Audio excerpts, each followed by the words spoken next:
Harakatli kunimiz juma yomilar muborak bo'lsin akalar. Nalichidagi benzinli mototsikllarimiz bilan sizlarni tanishtirib o'tamiz. 1180 dollarga. Aybi faqat ozgina plastmassalarda ishi bor va yangi akkumulyator qo'yib olish kerak. 1200 bilan yangi akkumulyator qo'yib chiqarib yuboramiz, xudo xolasa. 200 kubaturali motorlarni o'zimiz yangi taqqanmiz. Bu yoqda Yamaha R1 1000 kubli 300 plus yuradi akalar. 5500 dollar bo'lsa, dokumentlari joyida berib yuboramiz. 500 dollar nari ber rasxoti bor akalar.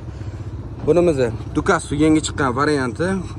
Perverchniy vilkalarda, monomayatnilarda akalar. ABS tormoz tizimlariga ega inshaalloh. 2990 dollar deb so'raymiz. Bo'lishi 2900 dollarga original shlemlari bilan bemalol savdosini bitkazib yuboramiz akalar. Bu yoqda 200 kubaturali 2024-yil ishlab chiqarilgan 1400 km harakatlangan karburator motorida turgan Kawasaki H2'miz bo'ladi.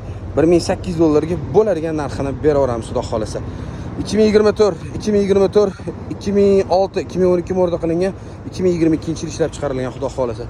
Mana shu bizning benzinli texnikalarimiz bo'ladi. Pastki nomerlarimizga murojaat qilsanglar bo'ladi. Kuningiz xayrli o'tsin, sog' salomat bo'linglar. Sizlar bilan Abu Bakr, ya'ni 2 oyoqli bozori bo'ldi, xudo xolasa.